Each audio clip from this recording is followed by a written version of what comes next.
90,000 تنخواہ لینے والا افسر جب 8,000 مہینہ کمانے والے کسی مزدور سے رشوت مانگتا ہے نا، اس وقت انسانیت کا جنازہ نکل جاتا ہے۔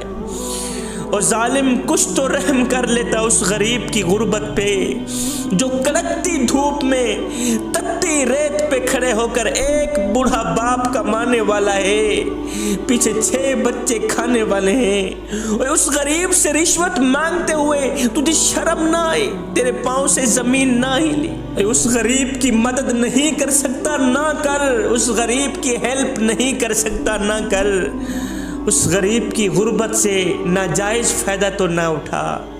جوانو، نماز عبادت ہے، نماز کی بہت بڑی فضیلت ہے، مگر سنو یہ اس مقام تک نہیں پہنچاتی۔ روزہ عبادت ہے، روزے کی بہت بڑی فضیلت ہے، مگر سنو اس مقام تک نہیں پہنچاتا۔ حج کرنا عبادت ہے، مگر اس مقام تک نہیں پہنچاتا۔ بات مختصر جوانو، عبادت اس مقام تک نہیں پہنچاتی جہاں غریب کی خدمت پہنچاتی۔ عبادت اس مقام تک نہیں پہنچاتی جہاں غریب کی خدمت پہنچاتی ہے۔ صاحب، مذہب میں سے اگر انسانیت کی خدمت نکال دی جائے تو صرف عبادت رہ جاتی۔ دین اسلام میں سے اگر انسانیت کی، مخلوق خدا کی خدمت نکال دی جائے تو صرف عبادت رہ جاتی ہے، اور عبادت کے لیے میرے اللہ کے پاس فرشتوں کی کوئی کمی نہیں ہے۔ حضرت سیدنا علی المرتضیٰ شیر خدا کرم اللہ وجہ الکریم نے فرمایا کہ اگر کوئی شخص اپنی بھوک مٹانے کے لیے روٹی چوری کرے، بھوک لگی ہوئی ہو، بھوک مٹانے کے لیے روٹی چوری کرے، تو چور کے ہاتھ کاٹ دینے سے کہیں زیادہ بہتر رہے گا وقت کے بادشاہ کے ہاتھ کاٹے جائیں۔ اگر کوئی چور اپنی بھوک مٹانے کے لیے روٹی چوری کرے تو جوانوں 10 طریقوں سے غریبوں کی مدد کرو، 10 طریقوں سے غریبوں کی ہیلپ کرو، غریبوں کا سہارا بنو۔ جب تمہیں پتہ چلے کہ ہمارا پڑوسی بیمار پڑا ہے، ہمارا ہمسایہ بیمار ہو گیا، تو فوراً اس کے گھر جاؤ، اس سے اس کا حال چال پوچھو، پھر اس انداز سے اسے رقم دو، اس انداز سے اس کی مدد کرو کہ اسے تمہاری رقم لیتے ہوئے شرم محسوس نہ ہو۔ پہلا طریقہ۔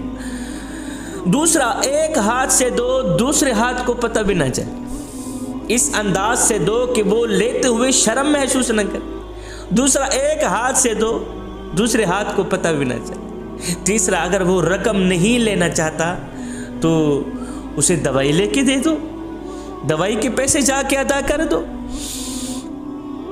ہم اتنے نادان لوگ ہیں، اتنے گھٹیا تر لوگ ہیں کہ ہم شادی کی تقریب میں جب جاتے ہیں نا تو پیسوں کا لفافہ اپنی جیب میں ڈال کے جاتے ہیں کہ دولہا جب ملے گا پیسوں کا لفافہ دولہے کو دیا جائے گا، حالانکہ اس وقت اس کو پیسوں کی اشد ضرورت نہیں ہوتی۔ ہم اتنے نادان لوگ ہیں، جب شادی کی تقریب میں جاتے ہیں تو پیسوں کا لفافہ اپنی جیب میں ڈال کے جاتے ہیں، اور جب ہمارا کوئی ہمسایہ ہسپتال میں زندگی اور موت کی جنگ لڑ رہا ہوتا ہے، غریب ہمسایہ زندگی اور موت سے لڑ رہا ہوتا ہے، اس وقت ہم کوئی پیسے لے کے نہیں جاتے، ہم صرف پوچھ کے واپس آ جاتے ہیں، جبکہ اس وقت مریض کو اور مریض کے گھر والوں کو پیسوں کی اشد ضرورت ہوتی ہے، ایک روپے کی ضرورت ہوتی ہے، لیکن ہم صرف حال پوچھ کے واپس آ جاتے ہیں۔ ہائے اور نادان، کاش کہ آج کے اس لمحے اس غریب کی تھوڑی سی بھی مدد کر دیتا، آج کے اس لمحے، تکلیف دہ لمحے، اس غریب کی تھوڑی سی بھی ہیلپ کر دیتا تو وہ غریب آج کے اس لمحے جو تجھے دعا دیتا، یہاں سے دعا نکلتی بعد میں، اوپر سے قبول پہلے ہو جاتی۔ آج کے اس دکھوں کے لمحے، دردوں کے لمحے، تکلیف کے لمحے جو دعا نکلتی ہے نا فوراً قبول ہو جاتی، آج یہاں سے دعا نکلتی بعد میں قبول پہلے ہو جاتی۔ ایسے احسن انداز سے غریبوں کی مدد کرو، غریب ہمسائے، غریب پڑوسی کی مدد کرو کہ اسے لیتے ہوئے شرم محسوس نہ۔ اگر وہ رقم لیتے ہوئے شرم محسوس کرتا ہے تو میرے حضور علیہ السلام نے فرمایا جو اپنے لیے خریدو وہ اپنے غریب بھائی کے لیے بھی خریدو۔ اگر وہ جتی کپڑا گندم اناج تمہارے ہاتھوں سے لینا گوارا نہیں کرتا، شرم محسوس کرتا ہے تو کوئی بات نہیں، وہ جس دکان سے ادھار سودا سلف لے کے آتا ہے جا کے اس کا بل ادا کر دو۔ یا اس کی نوجوان بیٹی گھر میں بیٹھی ہے، وہ بیچارہ شادی کے لیے پریشان ہے، جہیز کے پیسے نہیں ہیں، بیٹی کی شادی کرنی ہے، کوئی اچھا رشتہ نہیں آ رہا، تو اس کے ساتھ مل کے کوئی اچھا سا رشتہ تلاش کرو۔ یہ بھی ایک قسم کی خدمت کا طریقہ ہے، ہیلپ کا طریقہ ہے۔ اس کے ساتھ مل کے اس کی بیٹی کا رشتہ تلاش کرو۔ جب رشتہ ہو جائے تو اپنی حلال کمائی میں سے اسے جہیز لے کے اس کی بیٹی کو رخصت کر دو، شادی کر دو، اس کا فرض ادا کر دو۔ یہ اتنی اعلیٰ قسم کی خدمت ہے، یہ وہ خدمت ہے جو انسان کو اللہ کا محبوب بنا دیتی، جو انسان کو اللہ کا ولی بنا دیتی، یہ وہ خدمت۔ پھر میں ایک بار نہیں، دو بار نہیں، کروڑوں بار قربان نہ جاؤں اپنے آقا کے اس فرمان پہ کہ میرے کریم نبی نے فرمایا صحابہ کسی بیوہ کے سامنے اپنی بیوی سے پیار نہ کرنا، اپنی بیوی کی تعریف بیان نہ کرنا، اس سے بیوہ کا دل دکھے گا۔ فرمایا کسی یتیم بچے کے سامنے اپنے بچوں سے پیار نہ کرنا، اس سے یتیموں کا دل دکھے گا، ان کو مرا ہوا باپ یاد آئے گا، ان کو مری ہوئی ماں یاد آئے گی۔ فرمایا او صحابہ کسی غریب کے سامنے اپنی دولت کی نمائش نہ کرنا، اس سے غریب کا دل دکھے گا۔ ہم نے تو اپنی دولت کی نمائش اس طرح کی، پیسے کی نمائش اس طرح کی، ہم نے اپنے مال کی جائیداد کی نمائش اس طرح کر رکھی ہے کہ غریب کا جینا محال کر دیا ہے۔ غریب بیچارہ موت مانگنے پہ مجبور ہو گیا کہ مالک اب تو مجھے موت ہی دے دے، یا غربت سے نکال دے، یا مجھے موت ہی دے دے۔ ایسے گھٹیا معاشرے میں جینے سے کہیں زیادہ بہتر ہوگا کہ تو مجھے سنبھال ہی لے۔ شادی کے موقع پر ہم نے جہیز اپنی ہی بیٹی کو دینا ہوتا ہے، لیکن ہم کیا کرتے ہیں، اس جہیز کو چار پائیوں پہ بچھا دیتے ہیں، پھر ہم محلے میں آواز لگاتے ہیں بچیوں آؤ ہماری بچی کا جہیز دیکھو۔ ایسے کرتے ہیں نا۔ جب ہماری بیٹی کی شادی ہوتی ہے تو ہم بیٹی کا جہیز چار پائیوں پہ بچھا دیتے ہیں، اوپر سے محلے میں آواز لگاتے ہیں بچیوں آؤ ہماری بچی کا جہیز دیکھ لو، آؤ ہماری بچی کا جہیز دیکھ لو۔ میں نے کہا نادانو تم نے جہیز دیا تو اپنی بیٹی کو، لیکن یہ کسی کو بھی خیال نہ آیا کہ جو بچیاں تیری بچی کا جہیز دیکھنے آئی ہیں ان بچیوں میں سے لاوارث بچی بھی موجود ہیں، جو بیٹیاں تیری بیٹی کا جہیز دیکھنے آئی ہیں میاں ان بیٹیوں میں سے یتیم بیٹی، یتیم بچی بھی موجود ہے، ان بچیوں میں سے اس غریب بوڑھے باپ کی بچی بھی موجود ہے، جو غریب بوڑھا باپ اپنی بڑی کمر پہ بوریاں لاد لاد کے دن رات محنت مزدوری کر رہا ہے، نہ دن دیکھتا ہے نہ رات دیکھتا ہے، اوور ٹائم لگا کے محنت مزدوری کر رہا ہے۔ اگر کوئی پوچھ لے بابا جی تو اوور ٹائم لگا رہا ہے، دن کو بھی کماتا ہے رات کو بھی مزدوری کرتا ہے اور تجھے نیند نہیں آتی، بابا جی رو کر کہتا ہے بیٹے چپ کر، میں نے اپنی بیٹی کے ہاتھ پیلے کرنے، میں نے اپنی بیٹی کی شادی کرنی، یہ سب کچھ اپنی بیٹی کے لیے ہی کر رہا ہوں۔ جس غریب بوڑھے باپ نے اپنی بڑی کمر پہ بوریاں لاد لاد کے دن رات ایک کر کے خاک چھان کر محنت مزدوری کر کے اس نے اپنی غریب بیٹی کو تعلیم دی، غریب بیٹی کو جوان کیا، آج جب اس کی غریب بیٹی جوان ہوئی، گھر میں بیٹھی بیٹھی بال سفید ہو گئے، بڑی ہو بیٹھی، جوانی برباد ہو گئی، میری قوم کے نوجوانوں نے اس کی غریب بیٹی کو اس لیے قبول نہ کیا کہ ان کے پاس تو جہیز ہی نہیں تھا۔ میری قوم کے نوجوانوں کو جہیز کی ضرورت تھی، پیسوں کی ضرورت تھی، یہ بیچارے جہیز کے پجاری تھے، سامان کے پجاری تھے، غریب کے پاس جہیز تھا نہیں، بیٹی گھر میں بیٹھی بیٹھی بری ہو گئی۔ اور جوانو کیا تم نے مرنا نہیں ہے؟ مرنے کے بعد میرے اللہ کو کیا منہ دکھاؤ گے؟ یہی کالی شکل لے کے جاؤ گے؟ میرے اللہ نے تمہیں حضرت انسان بنا کے دنیا میں بھیجا تھا، تم تو کیڑوں سے بھی بدتر نکلے۔ اس جہیز جیسی گندی لت نے میرے خوبصورت معاشرے کو گندا کر دیا۔ کل تک جس عورت کی قیمت اشرفیوں سے لگتی تھی، پیسوں سے لگتی تھی، آج اس کی قیمت جہیز سے لگتی ہے۔ زمانہ بدل گیا مگر انسان نہیں بدل، انسان ویسے کا ویسے ہی رہ گیا۔ انسان نادان کا نادان ہی رہ گیا۔ ہائے، ایک غریب بیٹی کی جب شادی ہوئی نا، غربت کی وجہ سے باپ کچھ دے نہ سکا، بغیر جہیز کے بیٹی کو رخصت کر دیا، بغیر جہیز کے بیٹی کو رخصت کر دیا۔ کچھ دن بعد جب میاں بیوی کے درمیان جھگڑا ہوا نا، تو میاں نے بیوی کو تانا دے دیا، غریب کی بیٹی کو تانا دے دیا، اوے تیرے باپ نے تجھے کیا دیا ہے؟ سب کچھ میرا ہے، گھر میرا، سامان میرا، تیرے باپ نے تجھے کیا دیا ہے؟ بیڈ تو جہاں رہ گیا وہ تو تجھے چارپائی بھی نہ دے سکا۔ اے یہ سن کر غریب کی بیٹی چیخ پڑی، رو کر اس نے ایک دردناک جملہ بولا، ایک دردناک جملہ کہا، وہ جملہ میں آج تک نہیں بھولا۔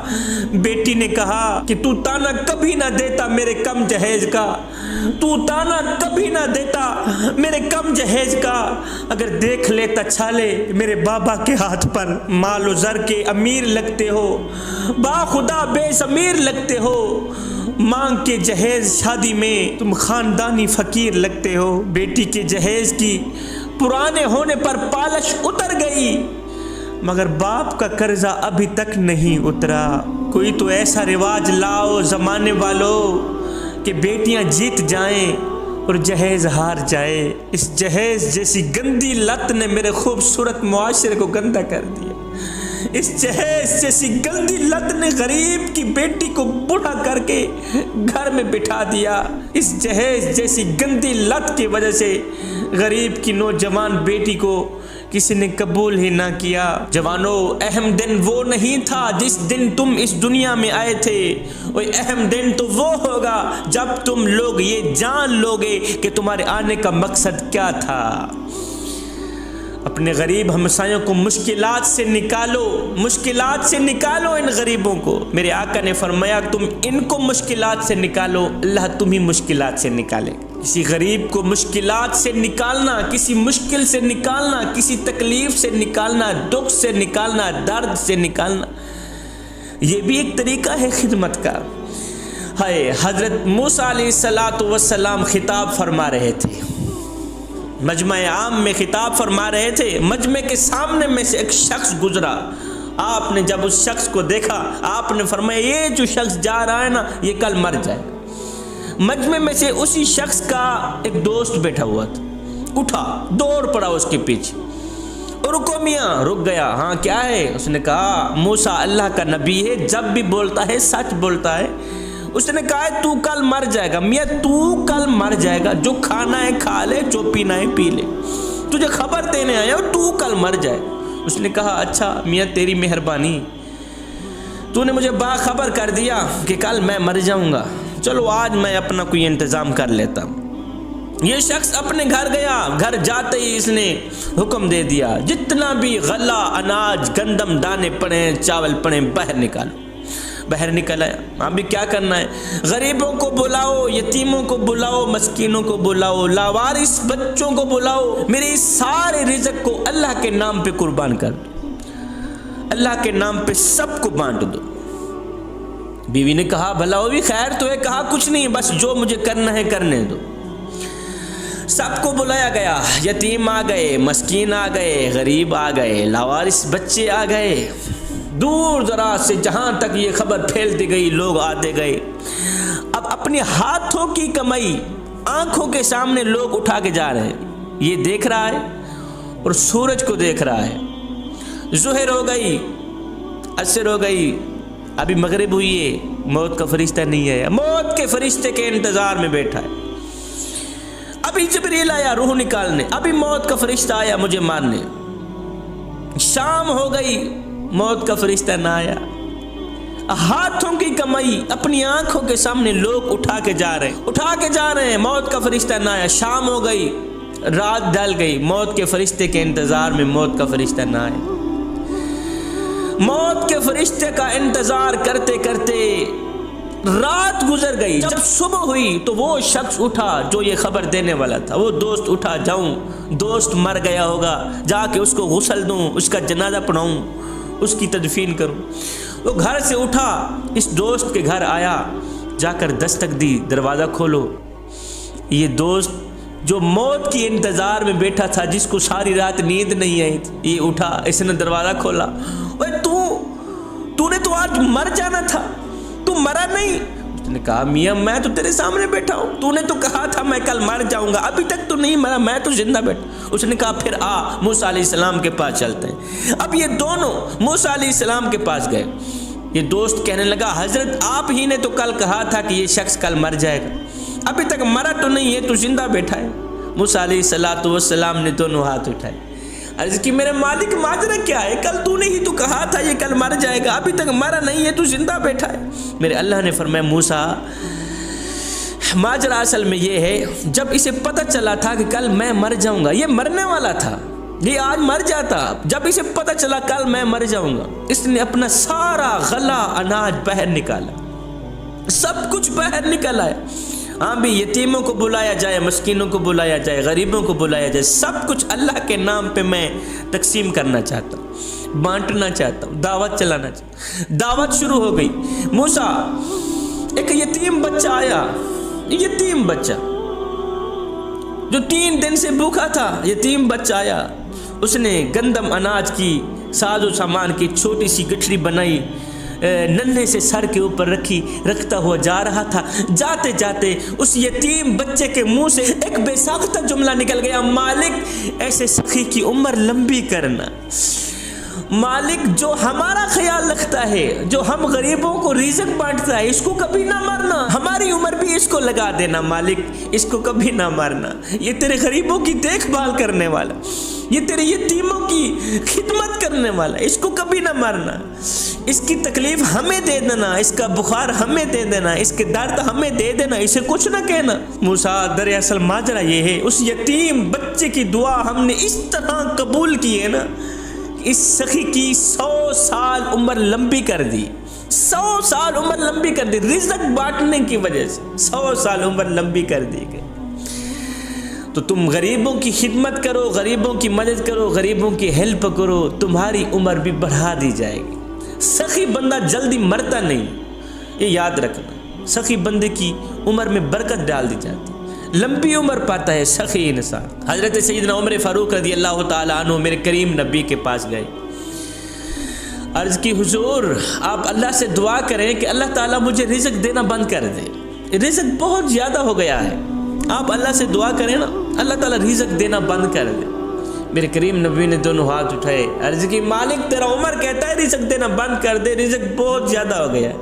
میرے اللہ نے فرمایا اے میرے نبی، اے میرے حبیب، اپنی عمر کو کہہ دے کہ تو میری راہ پہ دینا بند کر دے، میں تیری راہ پہ دینا بند کر۔ فرمایا عمر تو بندہ ہو کہ ہماری راہ پہ دینا نہیں چھوڑتا، میں کریم رب ہو کہ تیری راہ پہ دینا کیوں چھوڑ دو۔ جوانوں، غریبوں کی خدمت کرنے والا شخص زندگی میں کبھی غریب نہیں ہوتا، یہ میرا تجربہ ہے۔ غریبوں کی مدد کرنے والا شخص زندگی میں کبھی غریب نہیں ہوتا۔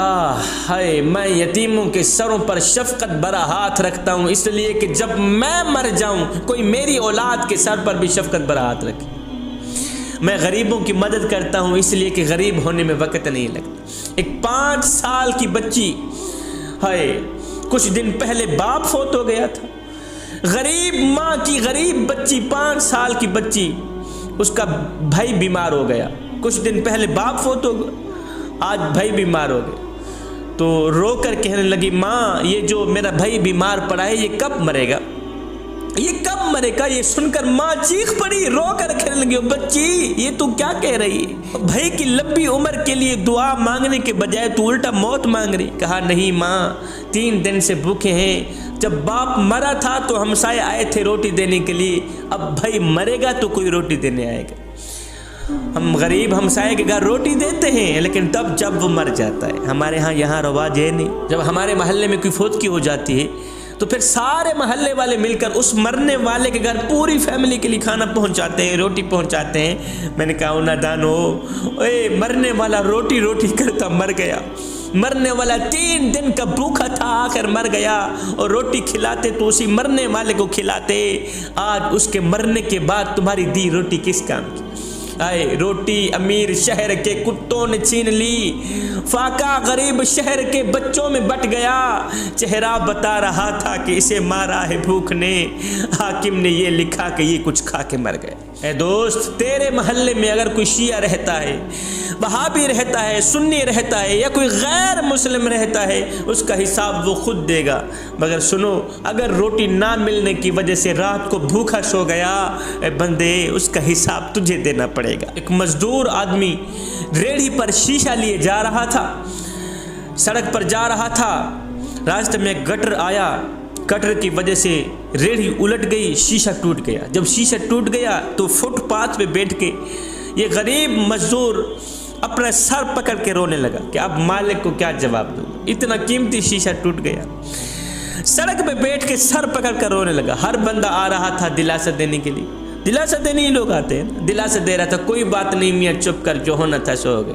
اتنے میں ایک بزرگ آگے بڑھا، اس نے جیب میں سے 100 کا نوٹ نکالا، اس غریب مزدور کے ہاتھ میں دے دیا، کہا یار اس سے تیرا نقصان تو پورا نہیں ہوگا پر رکھ لے۔ بزرگ کے ہاتھ سے غریب کو پیسے دیتا دیکھ کر اب سب لوگوں نے ایسے ہی کیا، جیب میں ہاتھ ڈالا، کسی نے 10 نکالے، کسی نے 50 نکالے، کسی نے 100 نکالا، غریب کے ہاتھ میں دیتے گئے، غریب کے ہاتھ میں دیتے گئے۔ تھوڑی دیر کے بعد اس کے شیشے کی رقم پوری ہو گئی۔ جب شیشے کی رقم پوری ہوئی تو وہ خوشی سے اٹھا، اس نے سب کا شکریہ ادا کیا، سب کا شکریہ ادا کرنے لگا تو وہاں ایک شخص کھڑا تھا، اس نے کہا میاں ہمارا شکریہ ادا نہ کرو، دراصل اس بابے کا شکریہ ادا کرو، اس بزرگ کا شکریہ ادا کرو جس نے ہمیں یہ راہ دکھائی ہے، جس نے ہمیں خدمت کرنے کا راستہ دکھایا ہے، جس نے ہمیں آپ کی مدد کرنے کی راہ دکھائی ہے، شکریہ تو اس کا ادا کرو۔ جوانوں، ہماری بھی یہی مثال ہے کہ ہم سب اپنے طور پر نیکی کا کام کرنا چاہتے ہیں، لیکن سوال یہ ہے کہ پہلا قدم بڑھائے کون، نیکی کا راستہ دکھائے کون؟ آئے آج سے ہم عہد کرتے ہیں کہ آج سے قدم بھی خود بڑھائیں گے، نیکی کے راستے بھی خود تلاش کریں گے۔ اور سنو، غریبوں سے ان کا حال چال پوچھ لینا، یہ بھی ایک قسم کی خدمت ہے، یہ بھی ایک قسم کی ہیلپ ہے۔ ان کے سینے میں چھپا ہوا غربت کا یہ جو بوجھ ہے نا، 1 گھنٹہ لگا کے ان کی یہ بے تکی باتیں سنتے رہنا، ان کا بوجھ ہلکا کر دینا، یہ بھی ایک قسم کی خدمت ہے، یہ بھی ہیلپ ہے۔ مدینہ شریف میں ایک کملی سی عورت رہا کرتی تھی جس کا ذہنی توازن ٹھیک نہیں تھا، بالکل کملی، پاگل سی عورت جسے کہتے ہیں، پاگل سی عورت رہا کرتی تھی۔ وہ جس راستے سے گزرتی تھی لوگ وہ راستہ چھوڑ دیتے تھے کہ یہ بے تکی باتیں سنائے گی، ہمارا ٹائم ضائع کرے۔ وہ جس راستے سے گزرتی تھی لوگ وہ راستہ چھوڑ دیتے تھے، کوئی بھی اس کو سلام دینا گوارا نہیں کرتا تھا، کوئی بھی اس سے اس کا حال چال پوچھنا گوارا نہیں کرتا تھا۔ اس طرح کی ایک کم عقل عورت تھی، بڑھیا عورت تھی۔ ایک دن میرے حضور علیہ الصلوۃ والسلام مسجد نبوی میں بیٹھے ہوئے تھے، بات چیت ہو رہی تھی، یہ بڑھیا عورت گئی دروازے سے، اس نے اشارہ کیا، میرے حضور علیہ السلام اٹھے اس بڑھیا کملی سی عورت کے پاس، ہاں جی کیا کہنا ہے؟ اس نے کہا یہاں کچھ نہیں کہنا، سامنے یہ جو کھلی جگہ پڑی ہے نا وہاں کچھ کہنا۔ میرے حضور علیہ السلام اس کے ساتھ چلے گئے، ایسے ہی میرے حضور علیہ السلام کو گھماتی رہی، بے تکی باتیں سناتی رہی، ایسے ہی گھماتی رہی۔ گھنٹہ گزر گیا، 2 گھنٹے گزر گئے۔ حضرت سیدنا عمر فاروق رضی اللہ تعالیٰ عنہ جلالی آدمی تھے، آپ کو جلال آ گیا، غصے میں آ گئے کہ دیکھو جی، اوپر سے کڑکتی دھوپ، نیچے سے تتی ریت، اور میرے حضور کا نازک بدن، اور اس عورت کی بے تکی باتیں، اس نے تو میرے حضور کا ٹائم ضائع کر دی۔ حضرت عمر کچھ کہہ نہیں سکتے تھے، اس لیے کہ حضور خود چل کر وہاں گئے تھے۔ ایسے ہی گھماتی رہی، بے تکی باتیں سناتی رہی، گھنٹہ گزر گیا، 2 گھنٹے گزر گئے۔ جب یہ عورت تھکی، اس نے اپنے گھر کی طرف راہ لی۔ جب یہ گھر کی طرف گئی، میرے حضور علیہ السلام واپس آ گئے۔ حضرت عمر فاروق رضی اللہ تعالیٰ عنہ بول پڑے، حضور بندہ نواز،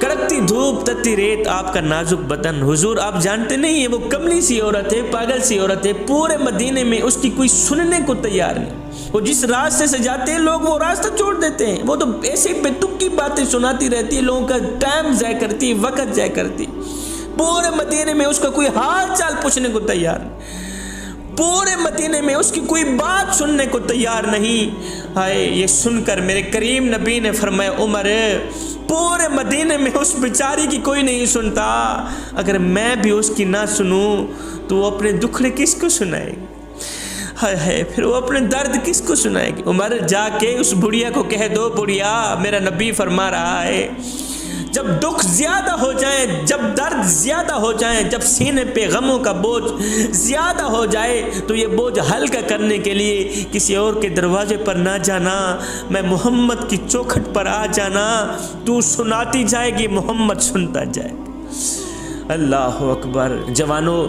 خدا را غریبوں کے دکھ سنا کرو، ان سے ان کا حال چال پوچھ لیا کرو، یہ بھی صدقہ جاریہ ہے۔ وہ ایک فقیر تھا، درویش تھا، غریب فقیر تھا، اس نے پھٹے پرانے کپڑے پہنے ہوئے تھے، دوسرا لباس تھا نہیں، اب اس کا ایک ہی لباس تھا، وہ بھی پھٹ گئے، اب جگہ جگہ سے جسم چھلک رہا تھا، جسم نظر آ رہا تھا، اب یہ ننگا جسم لے کر، دوسرا لباس تھا نہیں، ایک ہی لباس تھا، آج وہ بھی پھٹ گئے، اب یہ ننگا لباس لے کر بادشاہ کی چوکھٹ پہ حاضر ہوا، جہاں بادشاہ کے کتے بندھے ہوئے تھے وہاں جا کے بیٹھ گیا۔ اس نے بادشاہ کی طرف دیکھا، کہنے لگا بادشاہ ایک بات تو بتا۔ کہا جی کون سی بات؟ کہا بادشاہ مثال کے طور پر اگر میں تیرے دروازے پر ابھی مر جاؤں، اگر میں تیرے دروازے پر ابھی مر بھی جاؤں، بتا تو صحیح تو میرے ساتھ کیا سلوک کرے گا؟ بادشاہ نے کہا فقیر میاں اگر تو میرے دروازے پر ابھی مر بھی گیا تو میں یہی کچھ کروں گا، تجھے کفن دے کر دفن کر دوں، تجھے کفن دے کر دفن کر دوں، تجھے کفن دے کر دفن کر دوں گا۔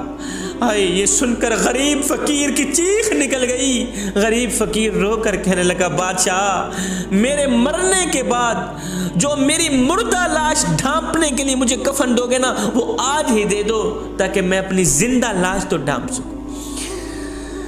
بادشاہ آج میں زندہ ہوں، مجھے کپڑوں کی ضرورت ہے اور تم دیتے نہیں، جب میں مر جاؤں گا پھر لٹھے کا سوٹ بھی آ جائے گا، پھر کاٹن کا سوٹ بھی آ جائے گا، میرے مرنے کے بعد تمہارا دیا لٹھے کا سوٹ کس کام کا؟ مجھے دینا ہے تو آج دو، آج مجھے کپڑوں کی اشد ضرورت ہے، آج مجھے ایک لباس دے دو، مرنے کے بعد چاہے کفن نہ بھی دینا۔ جوانو خدا را غریبوں کی مدد کرو، غریب کی خدمت کرنے والا شخص زندگی میں کبھی غریب نہیں ہوتا۔ میں دعا کرتا ہوں اللہ تعالی ہمیں صراط مستقیم پر چلنے کی توفیق عطا فرمائے، اللہ تعالی ہم سب کو وہ نیک کام کرائے جس پر اللہ بھی راضی ہو جائے، اس کا رسول بھی راضی ہو جائے، اللہ تعالی ہم سب کا حامی و ناصر ہو، آمین ثم آمین، وما علینا الا البلاغ المبین۔